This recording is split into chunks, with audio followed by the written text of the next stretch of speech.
ये सियासी हटधर्मी मुल्क को कितनी महंगी पड़ेगी? पंजाब और खैबर पख्तूनख्वा असम्बलियों की तहलील के बाद की सूरत हाल क्या होगी? निगरान सेटअप पर इत्तफाक राय होगा या नहीं?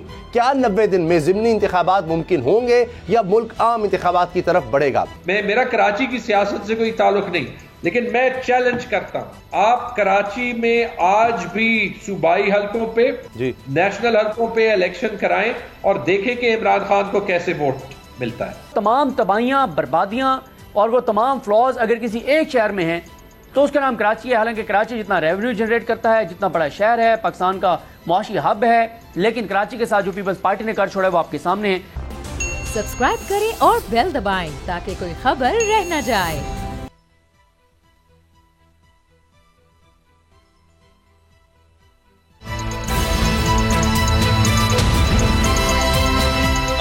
पता चला। बिस्मिल्लाहिर्रहमानिर्रहीम, अस्सलाम वालेकुम। मैं हूं मोहम्मद उसामा गाजी और आप देख रहे हैं अब पता चला। आज के प्रोग्राम में बात होगी सूबाई असम्बलियों की तहलील का मामला, इंतखाबात नहीं होंगे, मौलाना का दावा और वज़ीर आज़म की मोदी को मुज़ाकरात की पेशकश। खबर यह है कि तजर्बाकारों का तजर्बा सिर्फ अपनी सियासत बचाने में इस्तेमाल हो रहा है और सियासी अदम इस्तेहकाम मईशत को तबाह बर्बाद करता चला जा रहा है। आज की अफसोसनाक खबर यह है कि स्टॉक मार्केट भी क्रैश कर गई। 1340, जी हां 1340 पॉइंट्स की मंदी से सरमायाकारों के अरबों रुपए डूब गए। ज़र मुबादला की बात करें तो स्टेट बैंक के पास $4.25 अरब से कम ज़खायर रह गए हैं। लेकिन इससे भी खतरनाक बात यह है कि तजर्बाकार डटे हुए हैं, झूठे दावे करके आवाम की जिंदगी को मुश्किल तर बना रहे हैं। आबादी के लिहाज से सबसे बड़े सूबे पंजाब की असम्बली तहलील हो चुकी है। पख्तूनख्वा असम्बली की तहलील के बाद 90 दिन में इंतखाबात आईनी तकाजा है, मगर हुकूमत का इरादा क्या है? मौलाना फजलुर रहमान के बयान से वाज़ेह है, जिन्होंने 2 सूबों की असम्बलियां तहलील होने के बाद भी इंतखाबात के इम्कान को मुस्तरद कर दिया है। समझ नहीं आ रही कि रियासत बचाने के दावेदार मुल्क को और किस पस्ती में गिराना चाहते हैं। सच यह है कि 13 जमाती हुकूमत आवाम का एतबार जमहूरियत से उठाने की हर मुमकिन कोशिश कर रही है। सियासी बुर्दबारी और तजर्बाकारी मुलाहिजा हो कि वज़ीर आज़म शहबाज शरीफ भारतीय वज़ीर आज़म मोदी को मुज़ाकरात की पेशकश कर रहे हैं, लेकिन मुल्क को चलाने के लिए PTI की क़यादत से मुज़ाकरात के लिए तैयार नहीं। ये सियासी हटधर्मी मुल्क को कितनी महंगी पड़ेगी? पंजाब और खैबर पख्तूनख्वा असम्बलियों की तहलील के बाद की सूरत हाल क्या होगी? निगरान सेटअप पर इत्तफाक राय होगा या नहीं? क्या 90 दिन में ज़िमनी इंतखाबात मुमकिन होंगे या मुल्क आम इंतखाबात की तरफ बढ़ेगा? इसी से आगाज़ करेंगे। आज खुसूसी तौर पर मैं ज्वाइन करें तैमूर झगड़ा साहब, खैबर पख्तूनख्वा वज़ीर हैं, वज़ीर ख़जाना और तहरीक इंसाफ के सीनियर रहनुमा हैं। सिद्दीक जान भी मेरे साथ हैं। तैमूर साहब, पहले तो आप पर इल्ज़ाम लगा तौहीन IMF का। आज मुल्क में तौहीन मईशत, तौहीन कारोबार, तौहीन तिजारत, तौहीन स्टॉक एक्सचेंज, तौहीन सरमायादार, तौहीन क्या क्या मैं गिनवाऊँ, यानी ज़र मुबादला को भी देख लें, तरसीलात ज़र को देख लें, ये क्या हो रहा है? और ये जो स्टॉक मार्केट आज गिरा है, इसकी एक बहुत बड़ी वजह यह है कि PMLN जिसने मुझ पे और शौकत तरीन पे तौहीन IMF का इल्ज़ाम लगाया, आज रियासत को सियासत के ऊपर नहीं डाल सकती और IMF के साथ किसी भी टर्म्स पे प्रोग्राम को कंटिन्यू नहीं कर सकती। ये सिर्फ एक ही एग्जाम्पल है जिससे इनकी मुनाफिकत का पता चलता है। आप सोचें, मौलाना फजल रहमान जैसे सियासतदान जो कि पब्लिकली कह रहे हैं कि असेंबलियां तहलील हो जाएं, इलेक्शन नहीं हो गए, ये कहाँ के जमहूरी लोग हैं? आप देख लें कि ऐसे रवैये के बाद क्या स्टॉक मार्केट क्रैश नहीं करेगा? क्योंकि स्टॉक मार्केट क्या होता है? स्टॉक मार्केट जो वॉल्यूम होता है ट्रेड का, जो नंबर हम देखते हैं कि स्टॉक मार्केट किस लेवल पे होता है, वो सरमायादारों का, स्टॉक मार्केट इन्वेस्टर्स का वो कॉन्फिडेंस होता है कि मईशत किस तरफ जा रही है। और मेरे ख्याल में बड़ा क्लियर है, मेरे ख्याल में पाकिस्तान को इस वक्त शदीद ज़रूरत है। ये मैं एज ए PTI पॉलिटिशियन नहीं कह रहा, एक पाकिस्तानी होते हुए कह रहा हूं, पाकिस्तान को शदीद ज़रूरत है कि एक इलेक्शन हो ताकि जमहूरियत एक बार फिर अपनी जमहूरियत की पटरी पे चल सके, ताकि मुल्क एक बार फिर संभल सके। और कोई भी हमें नतीजा जो है वो कबूल है, लेकिन ऐसे नहीं हो सकता कि 13 पार्टियां जो है वो बस पकड़ी रहे ताकत को, क्योंकि उन्हें खौफ है कि अगर वो अवाम के सामने जाएंगे तो उनका क्या हाल होगा। पाकिस्तान हब सबसे ज्यादा जरूरी है। कोई शक और नहीं। इस वक्त पाकिस्तान को जरूरत है इलेक्शंस की, और इसलिए इससे बेहतर वक्त हो ही नहीं सकता जी कि हम असेंबली तहलील करें। जी। जैसे कि हम इंशाअल्लाह आज रात चीफ मिनिस्टर साहब एडवाइस गवर्नर को भेजेंगे ताकि हम एक कदम करीब जाएं इलेक्शन से। ठीक, आप तो एक कदम करीब जाना चाह रहे हैं, लेकिन वो 2 कदम भाग रहे हैं। अब ताज़ा खबर यह है कि कौमी असम्बली में पीटीआई के 35 अरकान को डिनोटिफाई कर दिया गया है। 35 अरकान को। अब आप पर इल्ज़ाम लगता है यूटर्न का, वहाँ ऐसा यूटर्न ले लिया गया है, पहले इस्तीफे मंजूर नहीं हो रहे थे, अब 35 इस्तीफे। अब ये हमें भी पता है कि चूंकि आपकी तरफ से कहा जा रहा था कि जो लुटे हुए 20 लोग मुनरिफ अरकान, उनको काउंटर करने के लिए, इतिमाद के वोट के लिए अब शायद आपके लोग जाते और ज़्यादा तादाद में 22 चले जाते जितने भी, तो पता लगता कि ये है निगरान सेटअप के लिए बात होती। अब ये काम हो गया है जी, 35 अरकान के इस्तीफे मंजूर हो गए हैं। इस पर आप सियासी तौर पर आप क्या समझते हैं, क्या होगा? एक मुझे अफसोस ये होता है कि हम तकरीबन मान जाते हैं कि ये लोग चोर हैं, डाकू हैं, कि इनका कोई दीन ईमान नहीं है, तो ये जो भी करें हम उस पर सरप्राइज नहीं होते, हम उसकी मजम्मत नहीं कर रहे। मैं जनरल मीडिया की बात कर रहा हूं, मैं जनरल पॉपुलिस की बात कर रहा हूं। आप खुद ही देख लें, जब असेंबली डिसॉल्व नहीं की होती तो कहते हैं कि जिस दिन असेंबली डिसॉल्व कर दे सूबों में हम नेशनल इलेक्शन करा देंगे। जब असेंबली डिसॉल्व कर देते हैं तो कहते हैं कि हमने इलेक्शन कराने नहीं है। आपने, मैं अभी देख रहा था डॉन पे, आपने नाम देखे जो इन्होंने पंजाब के केयर टेकर सीएम के लिए डाले हुए हैं जी। आज चीमा का उसमें नाम है, मेरा आज चीमा के खिलाफ कुछ भी नहीं, लेकिन एक नाम पहले से कंट्रोवर्शियल है, आप वो नाम जो है वो आगे डाल रहे हैं, ये तो सिर्फ आपकी नॉन सीरियसनेस दिखाता है। तो मेरे ख्याल में ये पीडीएम की सारी जमातें बहुत बुरी तरह एक्सपोज हो रही हैं। ये पीडीएम अलायंस के तौर पे भी एक्सपोज हो रही है, ये इनफरादी जमातों के तौर पे भी एक्सपोज हो रही है, चाहे वो पीएमएलएन हो, पीपल्स पार्टी हो, जेयूआई हो, एएनपी हो, एमक्यूएम हो, जो भी जमात हो, और ये इनफरादी सियासतदान होते हुए भी एक्सपोज हो रहे हैं कि इनका कोई दीन, कोई ईमान नहीं, इनकी पाकिस्तान के लिए कोई हुब्बुल वतनी नहीं, बस इन्होंने किसी तरीके से पाकिस्तान पे काबिज रहना है, चाहे उसको पाकिस्तान को उसके लिए कोई भी कीमत अदा करनी पड़े। और मेरे ख्याल में एक टाइम आ रहा है कि ये मुल्क हमेशा के लिए एक लकीर खींच देगी कि हमें ये रिवायती सियासतदान नहीं चाहिए। इमरान खान की ऑपोजिशन आएगी, लेकिन ये रिवायती पार्टीज इमरान खान की ऑपोजिशन नहीं होगी, और यही पाकिस्तान की उम्मीद है कि हम वो दिन इंशाअल्लाह जल्दी देखें कि पाकिस्तान की सियासत में नए चेहरे आए। जी, इस्लामाबाद के ब्यूरो चीफ सिद्दीक जान भी मेरे साथ हैं, वो भी आपसे सवाल करना चाह रहे हैं। सिद्दीक, जगड़ साहब ये बताइएगा कि एक कंट्रोवर्सी शुरू हुई साबिक फाटा जो है, जिसका इंतजाम हो चुका है उसके फंड्स के हवाले से, वो मामला क्या है और उस पर क्या पेशरफ्त हुई है, जिस पे अभी आपने प्रेस कॉन्फ्रेंस भी की थी?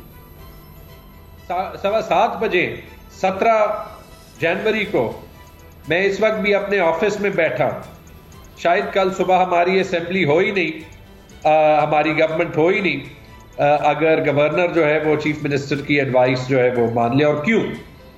क्योंकि मैं एडवोकेट जनरल ऑफिस की मदद कर रहा था कि ये जो फाटा पे इन्होंने डाका डाला है, इसको हम जो है वो चैलेंज करें और केस बनाएं। देखिए इन्होंने किया क्या है, एक नोटिफिकेशन निकाली है कबायली अजला के इंजमाम के बाद, जिसमें एहसन इकबाल ने, वफाकी हुकूमत ने पूरी सूबाई हुकूमत को जीरो कर दिया, सूबाई असेंबली को जीरो कर दिया, और कह दिया कि एहसन इकबाल 2 MPAs, 2 MNAs और गवर्नर खैबर पख्तूनख्वा के साथ कबायली अजला के मुस्तकबिल का हक करेगा कि कौन से प्रोजेक्ट पे पैसे लगने हैं, कौन से पैसे पे प्रोजेक्ट पे पैसे नहीं लगने। ये आइन के खिलाफ है, कानून के खिलाफ है। कभी ऐसे हो सकता है, आप देखें कि अगर इमरान खान कहता कि सिंध का बजट जो है वो इमरान खान होते हुए मैं खुद लगाऊंगा, और इसका मुराद अली शाह चीफ मिनिस्टर सिंध के साथ कोई ताल्लुक नहीं है, हो ही नहीं सकता, 2 घंटे भी ये कोर्ट में ना रहता। ये जो नोटिफिकेशन है ये अकेले में कबायली अजला के इंजमाम को जो है वो रिवर्स कर देती है। कबायली अजला में जो एंटी मर्जर सेंटिमेंट है, जिसमें वो अनासर भी शामिल हैं जो कि पाकिस्तान में मिलिटेंसी चाहते हैं, उनको तकवीयत देने का इससे बेहतर रास्ता कोई हो नहीं सकता था। और ये जो 400 अरब रुपए का पोर्टफोलियो है कबायली अजला में तरक्की का, जिसमें 55 अरब रुपए का बजट इन्होंने खुद अप्रूव किया था, जिसमें सिविल इदारे, मिलिट्री इदारे, खैबर पख्तूनख्वा के सारे डिपार्टमेंट्स, फेडरल गवर्नमेंट के डिपार्टमेंट्स, उसमें टेस्को को पैसे जा रहे हैं बहुत से, जो वफाकी इदारा है, उन सब से जो है वो पैसे लेकर एहसन इकबाल के हाथ में देने के बराबर है। शर्मनाक बात है ये, खतरनाक बात है ये, क्योंकि ऐसी चीजों से आपके मुल्क टूट जाते हैं अल्टीमेटली, जब आप सोचते नहीं है और आप ऐसे इकदाम लेते हैं जिनके नतीजों का, जिनके कॉन्सिक्वेंसेस का आपको पता नहीं होता। ठीक, जगरा साहब आखिरी सवाल, अब ये कहा जा रहा है पीडीएम की तरफ से जो कराची में हुआ है यही कुछ खैबर पख्तूनख्वा में, पंजाब में होगा, यानी जिस तरह से बल्दियाती इलेक्शन वहां पर हुए हैं, आप समझते हैं ये कुछ रिपीट हो सकेगा खैबर पख्तूनख्वा में? और मौलाना साहब तो कह रहे हैं कि इलेक्शन तो भी 1 साल आगे जाएंगे। यार अगर ऐसे है कि इनके ख्याल में कराची में पीटीआई का अच्छा रिजल्ट नहीं आया और ये इनके ख्याल में जो है वो अक्कासी करता है कि खैबर पख्तूनख्वा और पंजाब में यही रिजल्ट आएगा, तो फिर तो इनको ये बयान देने की क्या जरूरत है कि 1 साल इलेक्शन नहीं होंगे। फिर तो इनको कूदना चाहिए और इलेक्शन 30 दिन के अंदर करने चाहिए। आपको पता है कि लोकल गवर्नमेंट इलेक्शंस का अपना एक डायनामिक होता है, पार्टीज की ऑर्गेनाइजेशंस काउंट करती हैं, लोकल कैंडिडेट्स काउंट करते हैं। मेरा कराची की सियासत से कोई ताल्लुक नहीं, लेकिन मैं चैलेंज करता हूं, आप कराची में आज भी सूबाई हलकों पे, नेशनल हलकों पे इलेक्शन कराएं और देखें कि इमरान खान को कैसे वोट मिलता है। ये मेरा बयान रिकॉर्ड कर लें और जब कराची में इलेक्शंस होंगे आप खुद ही ये रिजल्ट इसके बाद देख लें। लोकल गवर्नमेंट इलेक्शंस में, सूबे के इलेक्शंस में, नेशनल इलेक्शंस में जमीन आसमान का फर्क होता है। और अगर जो ये कह रहे हैं ठीक, तो 100 बिस्मिल्लाह आके खैबर पख्तूनख्वा और पंजाब में मैदान में आए और पता चल जाएगा। जी, वज़ीर ख़जाना खैबर पख्तूनख्वा आपने वक्त दिया, बहुत बहुत शुक्रिया आपका। अब टॉप स्टोरी पर आते हैं। बड़ी खबर यह है कि 35 इस्तीफे यानी एक तरह से मंजूर हो गए, इस्तीफे तो इससे ज़्यादा थे, और डी नोटिफाई भी कर दिया गया। जब करना हो तो बहुत तेज़ी से वफाकी हुकूमत इस तरह के काम कर जाती है। सदीक जान, ये लगता है कि एक खेल है जिसका मकसद ये है कि अब निगरान सेटअप जो है उसमें किसी तरह से इमरान खान साहब की इन्वॉल्वमेंट ना हो सके और वो जो 20 मुनीर अरकान थे उनको बचाया जा सके। देखें, इसमें हुआ यह है कि तहरीक इंसाफ ने यह काम इसलिए किया है कि तहरीक इंसाफ को ये नज़र आ रहा है कि वफाकी हुकूमत के थोड़े दिन रह गए हैं और उल्टी गिनती शुरू हो चुकी है और हम तेज़ी से आम इंतखाबात की तरफ जा रहे हैं। और उसकी रीज़न ये है कि हम मुसलसल प्रोग्राम्स में बता रहे हैं कि जो दोस्त ममालिक हैं उधर से पैसे मिले नहीं हैं, डोनर कॉन्फ्रेंस भी नाकाम हुई है, 3 से 5 साल में पैसे मिलने हैं, प्रोजेक्ट बेस्ड पैसे हैं। फिर इस वक्त जो मुश्किल फैसले इन्होंने करने हैं, जो इन्होंने तो उसको मुश्किल फैसलों का नाम दिया हुआ है, असल में तो इन्होंने पाकिस्तान की मजीद तबाही और बर्बादी करनी है। पेट्रोल डीजल महंगा करना है, गंदम का पहले बोरान है, डॉलर है नहीं, एलसीज खुल नहीं रही, हर चीज़ तबाही और बर्बादी की तरफ है। तो इस तरह से तो मुल्क नहीं चल सकता और तेज़ी से हम जा रहे हैं आम इंतखाबात की तरफ। अब इमरान खान ने जो एक काम किया वो ये किया कि इमरान खान ने कहा जी हम कौमी असम्बली में वापस आ रहे हैं, और कौमी असम्बली में वापस आना इसलिए ज़रूरी है कि अगर सदर एतमाद का वोट लेने का कहते हैं शहबाज शरीफ को, तो ज़रूरी है कि वहाँ पे तहरीक इंसाफ वहाँ पर मौजूद हो, उनका पार्लिमानी लीडर वहाँ पर मौजूद हो। उसकी वजह यह है कि एक नई इन्होंने एक खुद ही पीडीएम ने बात खबर इनकी तरफ से सामने आई थी कि इस वक्त पार्लिमानी पार्टी वो है जो पार्लियामेंट के अंदर है, बाकी जो बाहर हैं वो पार्लिमानी पार्टी का हिस्सा नहीं है। पार्लिमानी पार्टी जो 20-25 लोटे हैं तहरीक इंसाफ के, ये लोटे बैठेंगे और जो बड़ा लोटा इनका सरबराह होगा वो बड़ा लोटा इनके मुशावरे से फैसला करेगा कि अगर शहबाज शरीफ को सदर एतमाद का वोट लेने कहते हैं तो हम शहबाज शरीफ को एतमाद का वोट देंगे। तो ये वो चीज थी जिसको रोकने के लिए तहरीक इंसाफ पार्लियामेंट में वापस आ रही थी, ताकि जब पार्लिमानी पार्टी का इजलास हो तो उसमें जरूरी होता है कि 50% से ज्यादा जिस बात पे अरकान फैसला करें वही पार्लिमानी पार्टी का फैसला होता है। तो उसमें यह था कि जब तहरीक इंसाफ वापस जाएगी पार्लियामेंट में, पार्लिमानी पार्टी का इजलास होगा, ये लोटे आएंगे नहीं, पार्लिमानी लीडर तहरीक इंसाफ का होगा जो नज़ाती लोग हैं, लोटे नहीं, और साथ ही अपोजिशन लीडर भी तहरीक इंसाफ का होगा। तो इस तरह से एक तो एतमाद के वोट में अपना किरदार अदा करेंगे, दूसरा उसमें यह है कि जब निगरान आगे सेटअप बनना है तो उसमें अपोजिशन लीडर और वज़ीर आज़म ने मिलकर लीडर ऑफ द हाउस ने, इन्होंने मिलकर निगरान सेटअप बनाना होता है, तो उसमें भी तहरीक इंसाफ जो है वो अपना ज़ाहिर किरदार अदा करेगी। अब ये जो 35 इस्तीफे मंजूर किए गए हैं, उसकी वजह यही है कि ये आप चाहते हैं कि जनाब ये एक तो तहरीक इंसाफ की तादाद कम हो जाए, पार्लिमानी पार्टी में इनकी तादाद कम हो जाए, और ये 35 के बाद और भी इस्तीफे मंजूर कर लेंगे ताकि शहबाज शरीफ एतमाद का वोट ले सकें और हुकूमत बचाई जा सके। लेकिन ये भी मैं आपको बता दूं, अभी तहरीक इंसाफ की जानिब से देखना होगा क्या हिकमत अमली सामने आती है, लेकिन एक फैसला मौजूद है इस्लामाबाद हाई कोर्ट का। वो फैसला ये कहता है कि शकूर शाद जो तहरीक इंसाफ के MNA थे, वो गए, उन्होंने कहा कि मैंने तो इस्तीफा दिया ही नहीं है, हालांकि उनका रिटर्न इस्तीफा मौजूद था, सब चीजें मौजूद थी। उन्होंने कहा स्पीकर ने मुझे बुलाया नहीं है। तो इस बुनियाद के ऊपर इस्लामाबाद हाई कोर्ट ने उनके हक में फैसला दिया, वो फैसला मौजूद है। इसी फैसले को बुनियाद बना के और ये नोटिफिकेशन जो है ये मुअत्तल कराया जा सकता है। और असल बात यह है उसामा गाजी साहब के इस वक्त पाकिस्तान के अंदर जो आईनी कानूनी सियासी बहरान है वो मजीद बढ़ गया है, शदीद हो गया है, और इसका हुकूमत को फायदा कोई नहीं होना। हुकूमत ने एक और बहरान शुरू करके और हालात खराब कर लिए हैं। आपने खुद बताया कि आज स्टॉक एक्सचेंज में जो सूरत हाल हुई, कल आप देखेंगे इसके इम्पैक्ट वहां पे भी नजर आएगा। मजीद तबाही होगी, मजीद बर्बादी होगी। असल में तो देखने वालों को चीज देखनी है कि पाकिस्तान का क्या करना है, पाकिस्तान को लेके चलना है या हुकूमत को लेके चलना है। ये हुकूमत और पाकिस्तान एक साथ किसी सूरत में नहीं। नूर आरफीन, अगर ये तहरीक इंसाफ यू टर्न ले रही थी और जिस तरह PDM कहती आए जी बैठे ना कौमी असम्बली में भाग रहे हैं, तो उनको करने देते, आने देते। फिर यही कि एक चुनकर आपने 35 इस्तीफे मंजूर कर लिया, सारों के करते या फिर आने देते। क्यों? किसकी खाला के लड़के हैं ये 35 लोग जिनको आने देते? किसके बाबा जी ने ये स्टेज सेट किया कि जो इमरान खान करें सिर्फ इस मुल्क में वही होगा? अंधी लगी है। सामने वाला अलीबाग से आया है, उसको सियासत करनी नहीं आती, वो हुकूमत में नहीं है, वो वज़ीर आज़म नहीं है। जब आप हुकूमत में थे तब भी आपने भी अंधी मचाई हुई थी इसी तरह जिस तरह वो कर रहे हैं। आपकी भी जुल्फ में इसी तरह से पेचो खम आते थे भाई, जिस तरह से वो हो रहा है। मैं तो सुन रहा हूँ और सर ढूंढ रहा हूँ। माशाअल्लाह, सुभान अल्लाह, माशाअल्लाह। हर यू टर्न का जस्टिफिकेशन है कि वो यूं था, वो दर हकीकत यूं था, और वो चूंकि ऐसा था तो चुनाचे ऐसा था। भाई यार, हैरान हूँ, दिल को रोऊं कि पीटूं जिगर को मैं। भाई जब आप इलेक्शन में जाते थे आपने अपनी मर्जी का नारा लगाया, आपने आफिया सिद्दीकी का नारा लगाया था नहीं? क्या हुआ था इमरान खान को? वो अमरीकी बदबख्त सदर के सामने बैठ करके वो जब एक जर्नलिस्ट ने पूछ लिया था आफिया सिद्दीकी के हवाले से क्यों इमरान खान ने बात इधर उधर कर दी थी, वो सलाउद्दीन अयूबी की तलवार, टीपू सुल्तान का कलेजा, वो वाली रियासत मदीना, क्यों उनकी कांपे टांग गई थी? सब ऐसे ही है, ये भी वैसे ही है, ये भी 2 नंबर ही हैं, ये भी दिहाड़ी हैं। इमरान खान जो करें वो ठीक था, ये जो करें वो गलत है। और भाई ये तो है ही, सिस्टम ही गलत है भाई। ये सारा सिस्टम ही इसी तरह अपनी मनपसंद लोगों को, वो अभी थोड़ी देर पहले मैं देख रहा था ट्विटर पे अहद चीमा और वो फलाने के नाम। यार और क्या एक्सपेक्ट करते हो भाई इससे, इस सिस्टम से और क्या चीजें एक्सपेक्ट करते हो? इमरान खान साहब के बयानात रिकॉर्ड पे नहीं है?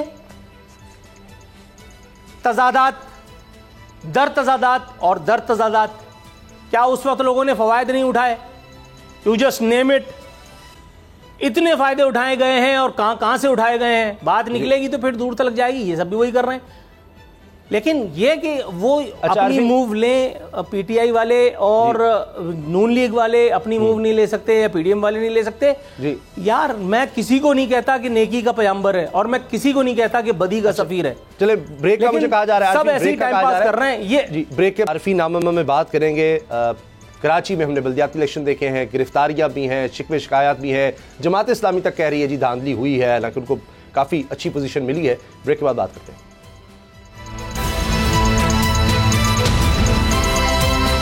अब पता चला।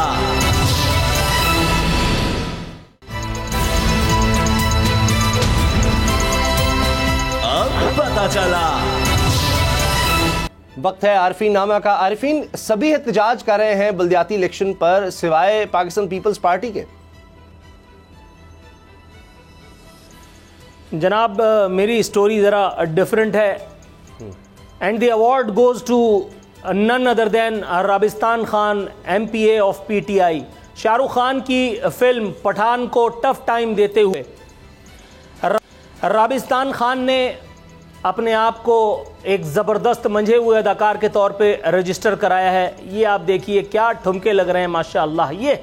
ये ढिचक ढिचक जो करते हुए आपको मौसूफ नज़र आ रहे हैं, ये पीटीआई के एमपीए हैं। आप शायद समझ रहे होंगे कि ये ख़ानदानी कोई नचनिया है। जी नहीं, ये साहब जो हैं वो पीटीआई के हाजिर सर्विस एमपीए है। बाकायदा हकीकी आज़ादी का ये नाचता हुआ पैगंबर जो अपनी स्क्रीन पर आप थिरकता हुआ देख रहे हैं, ये इमरान खान की आंखों के वो नैन तारे हैं जिनकी बेगुनाही के बारे में कल उन्होंने हमें कौम को बताया था कि उसकी हालत बहुत तशवीशनाक है। हालत तो इस फुटेज में भी काफ़ी तशवीशनाक ही लग रही है, लेकिन भाई उनकी वो वाली फुटेज दिखाना जो मैंने आपको भेजी थी कि जिसकी वजह से मैंने ये जोखिम लेने की ठानी।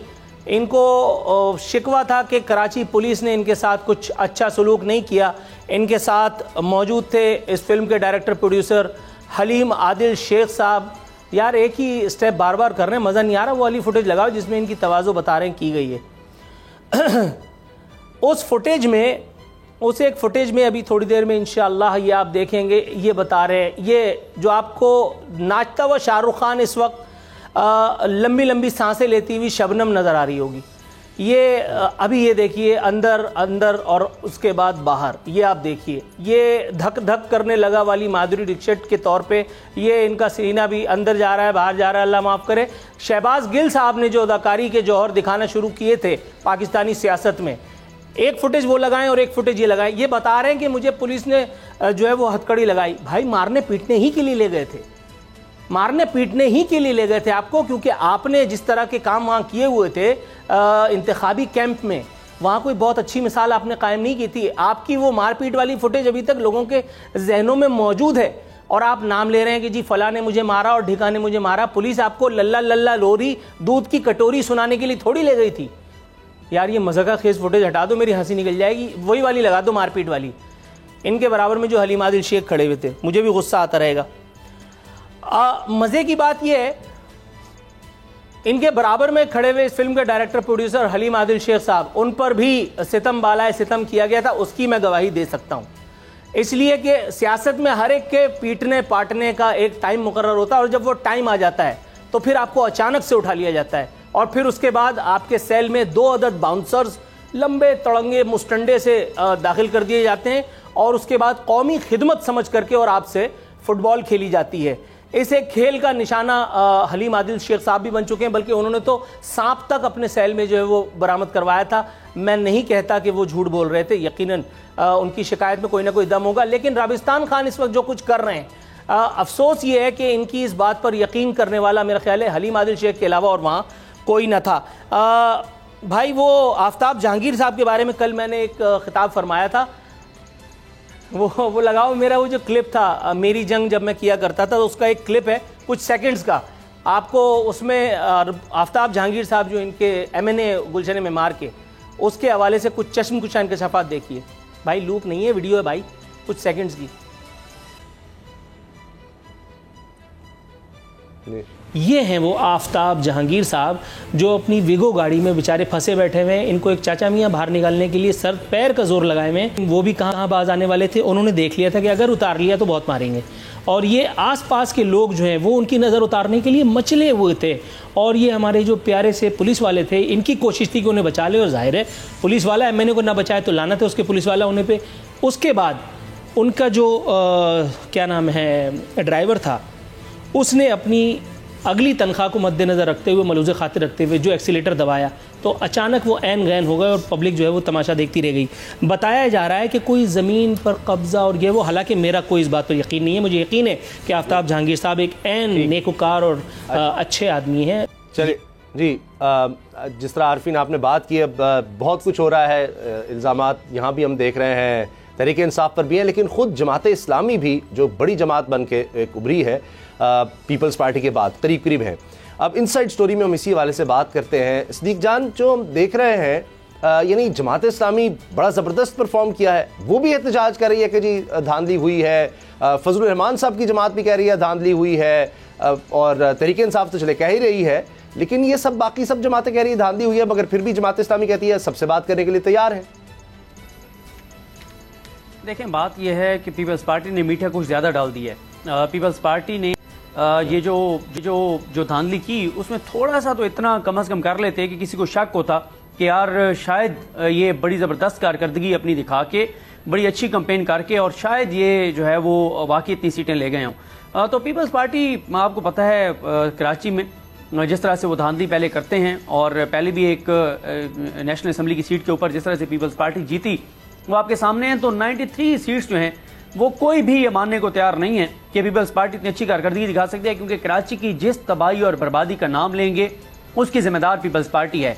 पिछले 50 साल से दरमियान में कुछ अर्सा निकाल दें तो 50 साल से सिंध के ऊपर जिस जमात के इक़्तिदार है वो पीपल्स पार्टी है, और उस जमात ने कराची का जो हशर नशर कर दिया है वो मुझे बताने की जरूरत नहीं है, वो पूरा पाकिस्तान जानता है। कराची जिसको रोशनियों का शहर कहा जाता था, आज कराची का नाम आए तो एकदम कचरा जहन में आता है। ट्रांसपोर्ट के मसाइल आपके सामने हैं, माहौलियाती आलूदगी आपके सामने हैं, पानी के मसाइल आपके सामने हैं।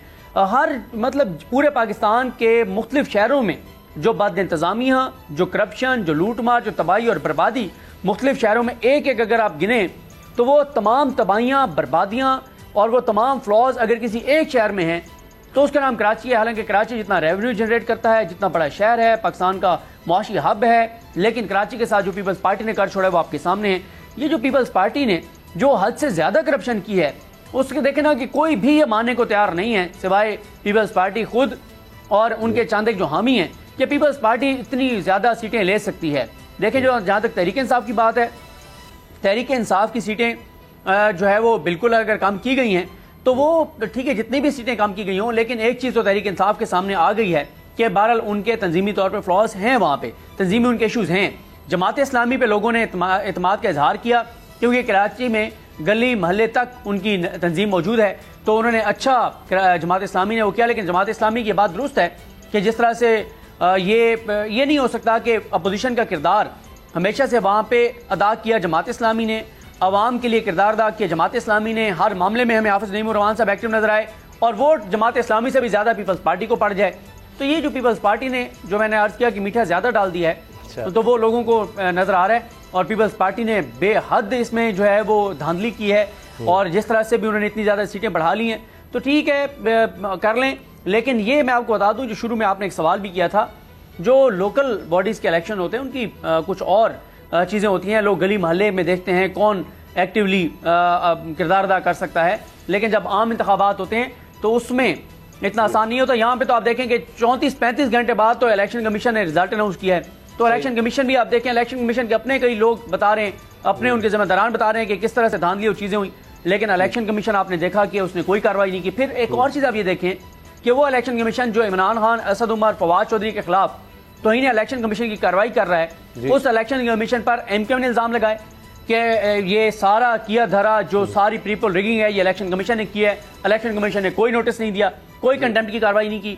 राना सनोला ने जिम्मेदार इलेक्शन कमीशन को ठहराया, कोई कार्रवाई नहीं की गई और इलेक्शन कमीशन ने उस पर एक जो है वो गोलमोल सा बयान जारी करके और उसी में जो है वो उन्होंने अपना कहा कि हमने अपना फर्ज अदा कर दिया है। तो यहाँ पे इलेक्शन कमीशन की आपको सारा मेल मिलाप और सारा मिल के और सारा खेलना पीपल्स पार्टी हुकूमत से नजर आ रहा है। वरना यहाँ पे इलेक्शन कमीशन को चाहिए था ना कि कंटेम्प्ट नोटिस करते राना सनोला को कि आप कैसे कर रहे हैं, ये कह रहे हैं कि ये सारा इलेक्शन कमीशन की इधर है। और आप अंदाजा लगाएं कि एमक्यूएम वो जो आखिरी उनकी प्रेस कॉन्फ्रेंस थी जिसमें उन्होंने बाइकआउट का ऐलान किया, उसमें उन्होंने क्लीन चिट दे दी शहबाज शरीफ को और क्लीन चिट दे दी उन्होंने सिंध हुकूमत को, आसिफ अली जरदारी और बिलावल भुट्टो जरदारी को। हालांकि आप ऑफ कैमरा जब उनसे पूछें वो कहते हैं ये सब कुछ बिलावल ने किया है। आसिफ अली पता है कि उनके अलावा, उनके साथ अब चलने के अलावा उनके पास चारा भी शायद कोई नजर नहीं आ रहा। ब्रेक लेते हैं, उसके बाद वायरल स्टोरी में बात करेंगे। शहबाज शरीफ साहब ने मोदी को मुज़ाकरात की दावत दी और इस पर फवाद चौधरी साहब ने सख्त रद्दअमल दिया कि ये क्या हो रहा है, जब तक कश्मीर में जो कुछ किया गया वो उसको रिवर्स नहीं किया जाता तब तक तो मुज़ाकरात नहीं होने चाहिए।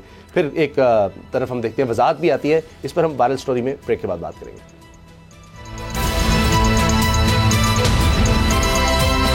अब पता चला।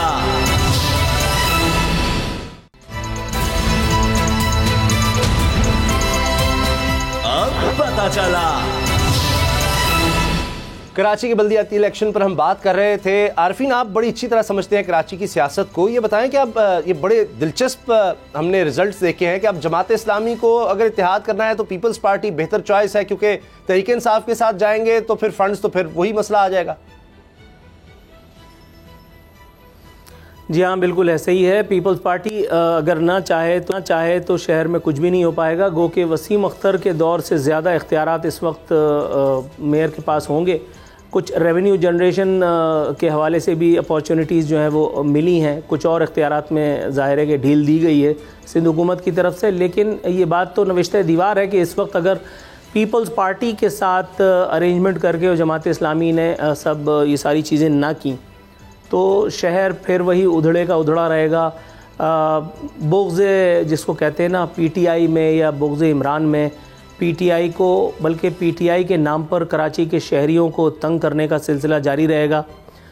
एक जो रे ऑफ होप है, मुझे ये होप हरगिज़ नहीं है कि पीटीआई इस मौके को मैक्सिमम यूटिलाइज़ करते हुए कराची के शहरियों को अपने होब का, अपनी वफ़ाओं का यकीन दिलाने की गलती करेगी। मुझे पीपल्स पार्टी की इन्वर्टेड कॉमास में सलाहियतों पर बाकायदा भरपूर तौर पर एतमाद है। मुझे पता है कि रिकॉर्ड बताता है कि पीपल्स पार्टी हर मर्तबा, जैसे बिरयानी के बारे में ये है ना कि भाई हर मर्तबा ऐसे खाओ कि जैसे आखिरी दफ़ा मिल रही है, तो पीपल्स पार्टी के साथ भी अनफॉर्चुनेटली या फॉर्चुनेटली मामला कुछ ऐसे ही है कि ये हर मर्तबा इतनी तुंदही से इस काम को एन इबादत समझ करके अंजाम देते हैं कि फिर आस पास की तनकीद से, गालियों से, इस्लाह अहवाल के मौक़े से जो उनको दिए जाते हैं, तजवीज़ से, नसीहत से इनका कोई ताल्लुक़ कोई होता नहीं है। ठीक। अच्छा अरफीन, मुख्तसरन अगर पीपल्स पार्टी दिहाइयों के बाद उसको बल्दियाती हुकूमत मिल गई है तो चांस नहीं है उनके पास कि वो कुछ प्रूव कर सकें, जैसे भी उनको अब मैंडेट दिलवाया गया, छीना गया, मिल गया, चलें। और दूसरा ये कि दूसरी एक पहलू यह है कि जमात इस्लामी अगर तहरीक इंसाफ के साथ जाती है तो ये तहरीक इंसाफ कह सकती है आगे अगर हमारी हुकूमत आई तो हम फिर कुछ बराह रास्त कराची को कुछ फंड्स दे सकेंगे, अगरचे 18वीं तरमीम में तो ऐसी गुंजाइश नहीं है। सवाल का पहला हिस्सा ठीक है, लेकिन आखिर में आपने हंसा दिया। ऐसा कुछ नहीं होगा। पीपल्स पीटीआई की हुकूमत नहीं आने वाली। अच्छा, पीटीआई इरा इज़ ओवर, वो तो ख़त्म हो गया। पहला सवाल का हिस्सा बड़ा मुनासिब है। ये यकीनन आपने बिल्कुल दुरुस्त कहा, खुदा लगती बात है कि पीपल्स पार्टी के पास ये एक मौका है, लेकिन अनफॉर्चुनेटली रिकॉर्ड पे भी अगर नजर डालें तो ऐसा होता है। आपका कहना है कि उनमें ये सलाहियत ही नहीं है, सलाहियत है तो किसी और काम की है। चले वायरल स्टोरी पर आते हैं। शहबाज शरीफ साहब जब इंटरव्यू देते हैं कोई उसमें से निकल ही आती है, कोई दौरा करे कुछ सामने आ जाता है। सिद्दीक जान, अब एक तरफ उन्होंने इंटरव्यू दिया अल अरबिया को और उसमें कहा कि जी हम तो मोदी को कहते हैं मुज़ाकरात पर आए, इसमें यूएई जो है किरदार अदा करे और मुज़ाकर टेबल पर लाए। बाद में ख्याल आ गया कि इसकी तो क्लैरिफिकेशन देनी चाहिए और फिर प्राइम मिनिस्टर ऑफिस से एक क्लैरिफिकेशन आती है कि जी उन्होंने कहा है कि जब तक 5 अगस्त 2019 को जो कुछ किया गया था उसकी वापसी नहीं होती तब तक हम मुज़ाकरात की बेस पर नहीं आएंगे। तो ये पहले सोचकर बयान दे देते। देखें, बयान तो जाहिर है पाकिस्तान के तमाम पॉलिटिकल पार्टीज़ का यही मौक़िफ़ है, चाहे वो इमरान खान हो, चाहे वो आसिफ अली जरदारी साहब हों, बिलावल भुट्टो जरदारी हों या अब शहबाज शरीफ हों, सबका यही मौक़िफ़ है कि अगर 5 अगस्त वाले इक़दाम वापस ले लेते हैं तो बातचीत करनी चाहिए और बिल्कुल करनी चाहिए, बहुत अच्छी बात है।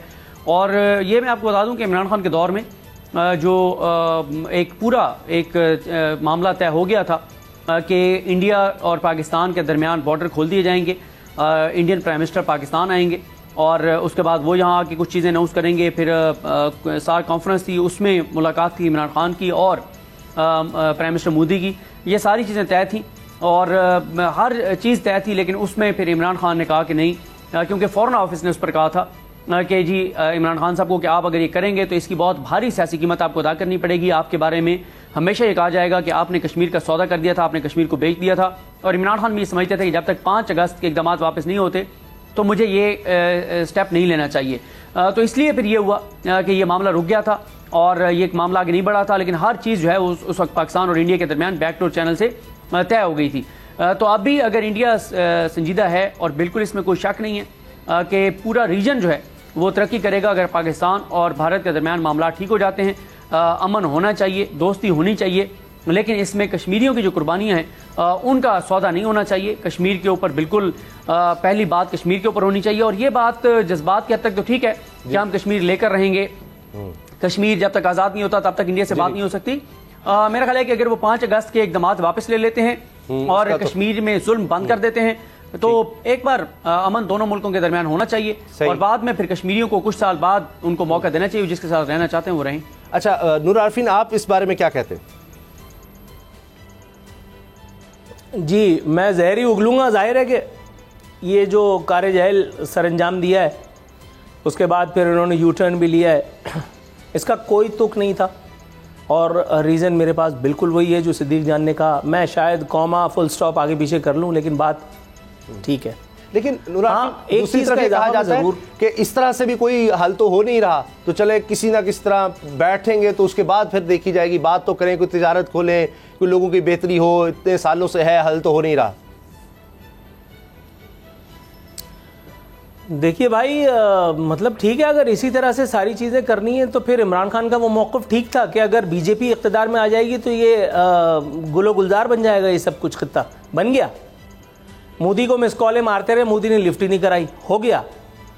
आपने कॉन्सर्ट का इनेकाद किया था यहाँ पर कश्मीरियों से इज़हार यकजहती के लिए उस्मान बोजदार की वजारत आला में, जब बाद में मीडिया ने धिनताक की हम जैसे कुछ लोगों ने, तो उसके बाद फिर ये कैंसिल हुआ। सैयद अली गिलानी मरहूम, अल्लाह गरीक़ रहमत करे, वो बेचारा ख़त लिख करके इमरान खान के जवाब का मुंतज़िर रहा, इमरान खान ने उसको जवाब नहीं दिया। तारीख़ी हकीकतें हैं मेरे लिए भी, लेकिन प्रोग्राम में बहुत सारी मालूमात का इजाफा हुआ है कि बाकी सब कुछ तय हो गया था, इमरान खान हीरो बनने ही वाले थे और अचानक से अनुपम खेर आ गया बीच में और डॉक्टर डैंग जो है वो ले गया। ऐसा पता नहीं कब हुआ, मुझे समझ में नहीं आया, मैं उस वक्त कहाँ था। लेकिन इमरान खान के दौर में भी ऐसा कुछ नहीं हुआ। हमने उस वक्त भी ये किया था कि हम आधा घंटा लेट जाएंगे, आधे घंटे हम फर्श पे बैठ जाएंगे, आधे घंटे हम जोर जोर से लाउड स्पीकर पे गालियां देंगे। नूर आरफीन, ठीक। अच्छा, हमने पाकिस्तान के हर हुक्मरान ने, आपकी बात अपनी जगह दुरुस्त होगी, हर हुक्मरान ने कोशिश की, चाहे वो नवाज शरीफ बहुत करीब आते थे, लेकिन कुछ ना कुछ ऐसा हो जाता है कि फिर मामला जो है वो हमें गड़बड़ नज़र आता है। हम तो पाकिस्तान अपने मौके पर कायम है कि कश्मीरियों को उनकी जो उनका हक़ रायदही है वो मिलना चाहिए और उसके मुताबिक फैसला होना चाहिए। प्रोग्राम देखने का शुक्रिया, इजाज़त दीजिए, अल्लाह हाफ़िज़।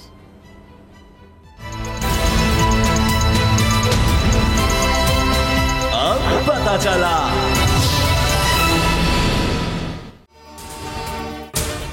अगर आपको ये वीडियो पसंद आई तो सब्सक्राइब करें और बेल पर क्लिक करें।